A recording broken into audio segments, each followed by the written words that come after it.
Okay, welcome to level 18. So if you've reached this point, that means level 17 is in your hands. You feel pretty good about it and feel confident about the techniques and skills that you've been working on, because we're going to continue to build upon all those existing strokes and techniques and just make them a little bit harder.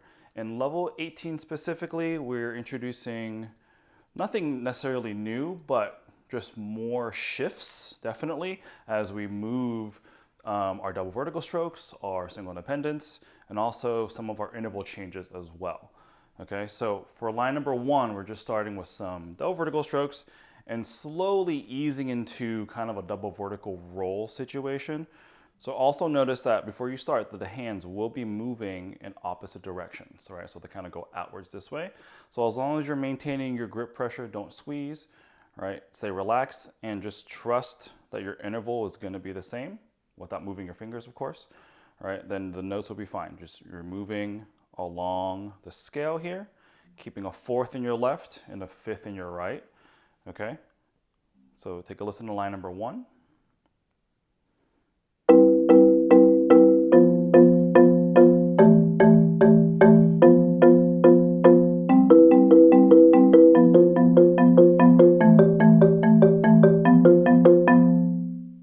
Okay, so you're not going to be able to see all 4 notes as you go all the way out to the extremes. I like to keep kind of my eyes in the middle of the keyboard so I can see my inside mallets, right? But if you try to look at all 4, you're going to get a little confused and lost as you move through this exercise. So I would just try to keep the eyes a wide view, but just looking at the insides and just ensuring that your interval is correct. All right, so as you go from measures 2 to measure 3, the left hand stays the same, right? So as you're going from the FB here, right, there should be no hiccup or change in time there. If you put the hands together, right, the left hand does not move at all in terms of the rhythm or the tempo. Right, and then you just wait a second, right, 1/16th note before you throw the right hand back in to achieve this kind of roll effect, okay? This is not necessarily a roll right away, because at this tempo it's just gonna sound like 16th notes, but just getting the hands staggered, right? And also leading with the left hand is an important skill as you start to play rolls in the music that you might encounter, right? Leading with the left hand is always a good idea when you're doing double vertical rolls. All right, this next 2 lines here, we're working on more double vertical strokes in thirds, but now we're really doing some extreme elbow shifts, okay? So to get to those accidentals, right, you're gonna have to turn your elbow out and then back in and then back out, especially as you go from, say, measures, like the first 2 measures actually, from this B to D sharp into the B flat, D natural, right? There's a very large motion that you're gonna have to do.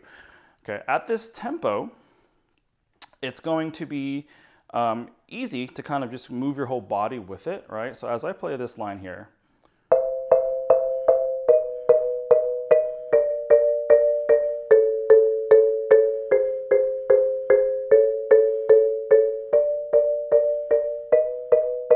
you'll notice that I'm taking a step, right, with my torso and kind of pivoting and rotating just to make it easier, right? But depending on the level of music you're playing or the piece that you're playing, maybe the tempo doesn't allow you to do that, or your other hand is doing something else that requires you to stay more stationary with one hand.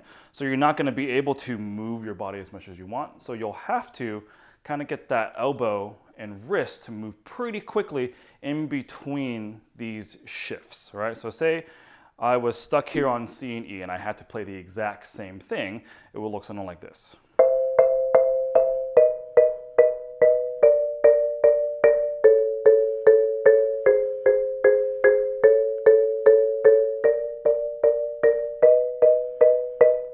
Right, so you'll see that I try to move my torso a little bit, but it's mostly going to be your wrist and your elbow contributing to that shift, because whatever you're doing with your left hand is going to prevent you from moving your body too much. Okay, and as you go to line 3, it's the same idea, right?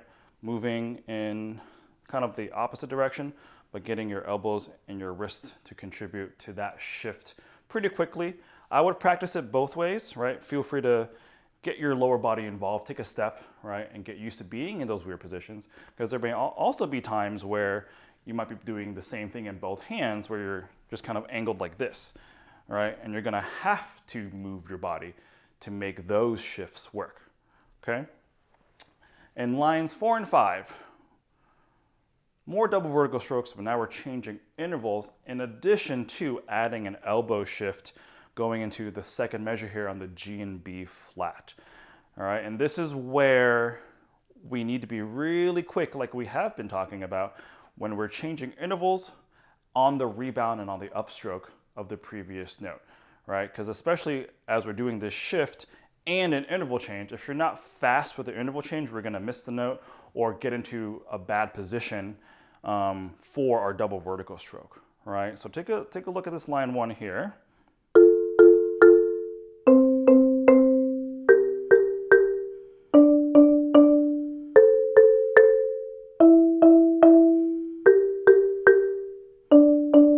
Right, so after every single quarter note, essentially, I'm opening up real quick, and then after each one of these quarter notes, I'm closing immediately and also shifting into the position that I need to be in for the next note.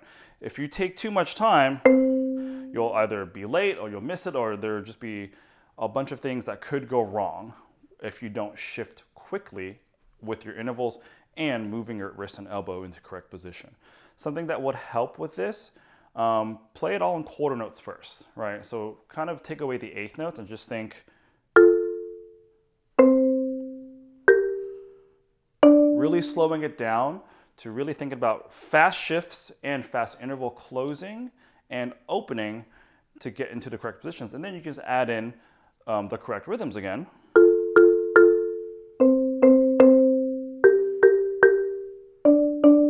Once you feel comfortable with that kind of speed that you need to move your mallets around. Line number 5, same thing in the left hand.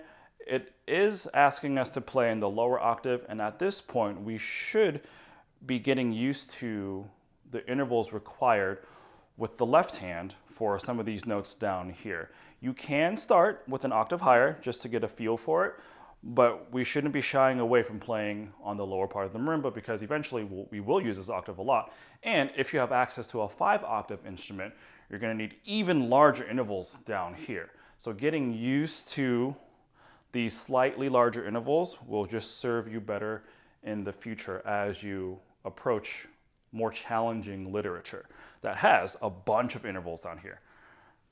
Line number 6, single independence, right? Using though, not just insides or just outsides, where we're using kind of like a mirror image of the mallets here. So like mallets 4 and 2, right? And then mallets 1 and 3, okay? But nothing new here.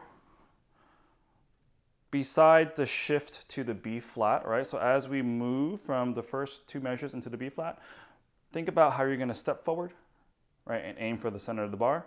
And then we're gonna go back for the E natural, kind of like this.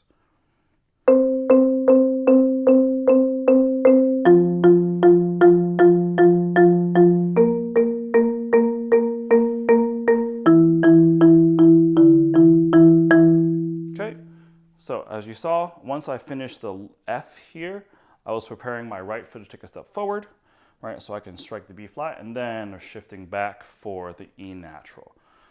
Line number 7 and number 8, we got some single alternatings. Again, nothing really new here. We're just changing intervals as we do our single alternating stroke, okay? So for line number 7, the intervals are getting smaller. All right, so you'll find that as you get a smaller interval and we're still doing the single alternating stroke, you are gonna have to rotate a little bit more in the hands, especially at the third, to get the same kind of sound. All right, you'll find that as at a fifth, the intervals feel pretty good, right? You just rotate normally, but as you get smaller, you're gonna have to put a little bit more effort because you need to generate more rotational force to maintain the volume. All right, so here's line number 7.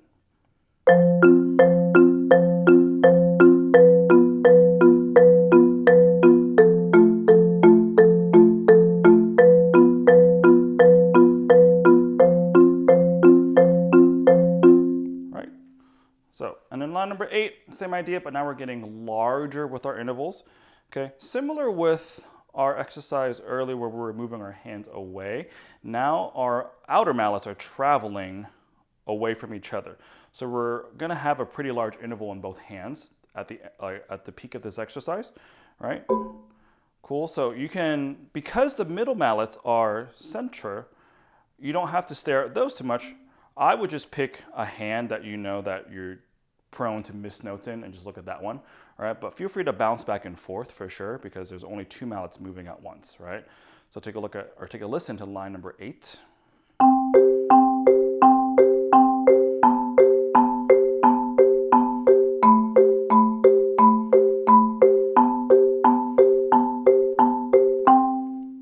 So one more tip that would help as you're exploring all of these interval changing exercises, right? Before you even play the line, I would just put all 4 mallets on the intervals that you need to go to, right? So find your 5th, okay? And the next one is a 4th, so find your 4th, all right? And then we're going to a 3rd in both hands, just so that you can feel the shape and size of each interval in your hand before you're having to rotate and do a bunch of different strokes with that interval, right? If we don't really have familiarity with the size of the interval, then it's gonna feel really awkward as we're moving our mallets all through the air while trying to maintain the interval that we're unfamiliar with, right? So touch your interval, really understand how that feels, all right?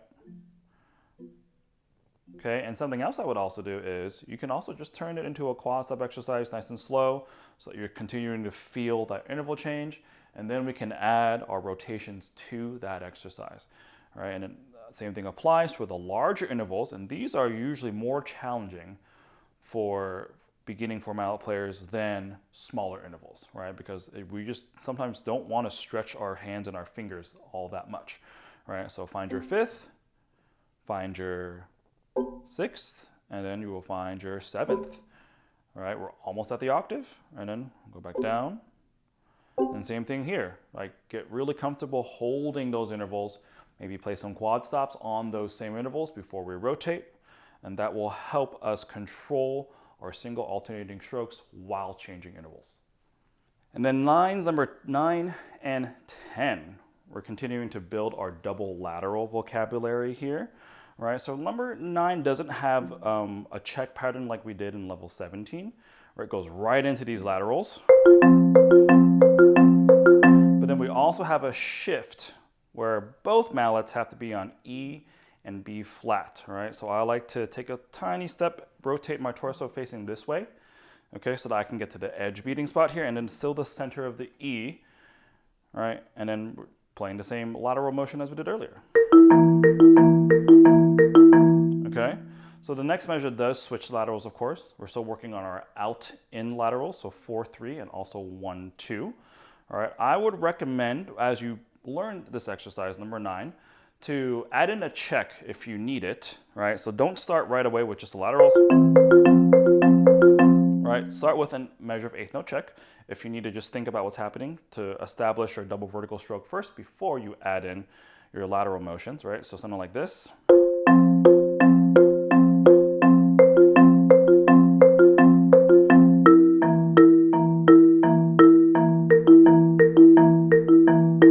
Right, just so that you can really think about this motion and also the shift that you'll need into measure 2. And once you feel comfortable with those motions, play the exercises as written.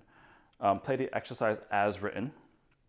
And I would do the same thing for measures 3 and 4, right? Now we're reversing the lateral over here. Right, so add a check.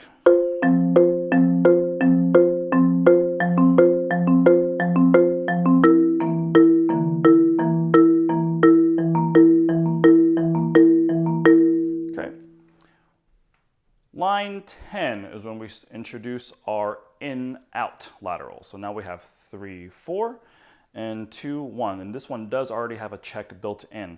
And just a reminder about how our lateral motions work, right? We have our first mallet going down, yes, our first checkpoint here, our second mallet going down, and then the lift, right? So remember the 3 points of a lateral stroke, right? So we have mallet 3, 4, and then our lift. Okay, so make sure to practice that slowly at first because we haven't done an inside out lateral yet, but it is in this exercise. All right, so 3, 4, and then lift. A little bit quicker. Remember, it starts from a double vertical height, and then of course practice the same thing in the left hand. So 2, 1, and then lift. 2, 1, lift. A little bit faster.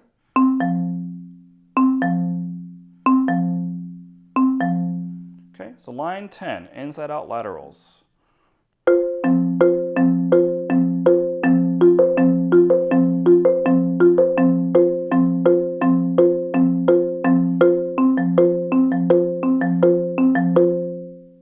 One really important thing about laterals as you play and work on this skill set, whether you're working on in out or out in, is making sure that you can hear both notes and making sure that they're balanced in terms of volume, right? One of the most challenging parts is making sure that they're even, okay? Because often your first note tends to be a little bit louder, especially if we're not working and really thinking about the 3 points of contact, okay?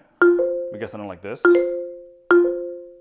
Right, where the second mallet is softer, or even like this, right? But as long as you think about the motion and allowing that second mallet, whichever one it is, to stay up before you make that stroke, the sound will be the same. So your ears are gonna be your biggest tool here, right? Just listen for the balance, and if you hear one mallet or the second mallet or whichever mallet that's unbalanced, think about the motion that you're doing so that you can pinpoint where the issue is. Maybe you're not lifting correctly, maybe the other mallet's coming down, maybe you're starting way too high and it's not your double vertical stroke. There could be a variety of problems that can contribute to an unbalanced lateral. All right, as you approach the end of this level here, make sure that we're taking all the exercises slowly at first. Remember not to rush through it, stay relaxed, okay? And build up the tempo slowly so that you can eventually play with the track. But of course, don't just jump in playing with the track at full tempo right away, right? Think of that as almost like our little final exam here, right? If you're able to play all the way through the track, then you're probably ready for the next level. But if you have a few exercises or a few lines here that you know that like, man, I'm struggling, or I'm missing notes left and right, or I just can't keep up, that's okay. That means it's not time to move on. It's time to slow it down again, right? So that you're really working on the fundamental skills that you need to move on. And as you also go through level 18, right, something that we're doing that we said at the beginning of this lesson was we're working on adding more shifts, right? And a lot of these exercises have us spreading out our hands quite a bit, okay? And we're just trying to build familiarity with the instrument, right? So we're not going to be able to look at every single note all the time, right? If your hands are this far away, that's just not going to happen, right? So as you're playing these exercises, try to get your eyes up a little bit, right? Whether you're looking at the music, right? Whether you're looking, if you're performing, say in marching band, if you're looking at the audience, or maybe you're looking at your fellow marimba players next to you, right? But there's going to be times where you're not going to be able to look at all the things on the keyboard. So you're just getting used to trusting your hands and just building comfort with your intervals, right? With the way you're shifting, knowing where certain notes are because we've practiced the shifts slowly will go a long way in developing our finesse on this instrument and fluidity as we move around. All right, I know I've said this a bunch of times already, but take it slow. It is okay to take things at whatever tempo is comfortable, just so that we're working on the fundamentals and perfecting all the basics, because that will serve you really well on the next levels and beyond. Okay, so take it slow, and don't forget to also, if you need to make the exercise simpler, you can simplify it to whatever you need before you play what's actually written. Okay, so good luck with level 18, and I'll see you in the next one.